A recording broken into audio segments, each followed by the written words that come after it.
So ito na po yung part 2 ng ginawa nating Hanabishi, ano? Bago natin isarado, pakita muna natin sa inyo kung paano natin winawiringan. So una, test natin yung kanyang fan. Ito yung number 1.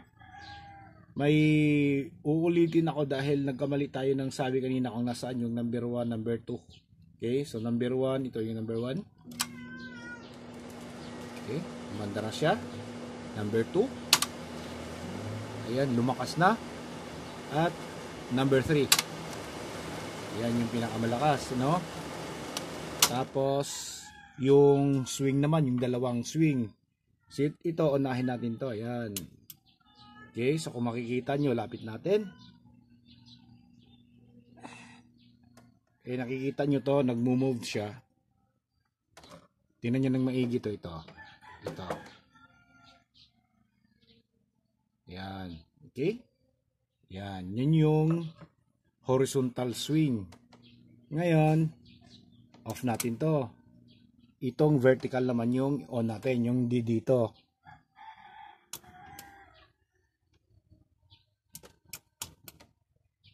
Okay, saan ba yun? Yan. Ayan, lalapit natin, ano, focus natin. Para makita nyo. Ayan, kita nyo? Okay? Yan, gumagalaw siya. Yan. Yan yung vertical swing natin. Okay, tapos balik natin dito, no? Papakita natin kung paano natin na-wiringan to, off natin. So, pwedeng ano to? Pwedeng sabay natin paganahin yan. Yan. Yan. Okay? Pwedeng sabay yung dalawa. Papaganahin. Yan. Focus natin ulit para makita nyo. Ayan. Kita nyo, di ba? So, nagmo-move ng pareho. Ayan. Tapos, dito naman. Sinasabi ko sa inyo. Ayan yung connection natin. Ayan siya. Ayan. Okay, so yuko natin konti.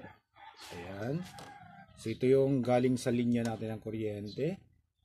Okay. Ayan siya. Ito yung para doon sa fan. Ito yung para sa isang linya para sa dalawang swing. Tapos ito yung pangalawang linya natin. Ayan siya. Tapos yung isa, yung para sa fan, ito. Papunta dito sa ating switch. Okay?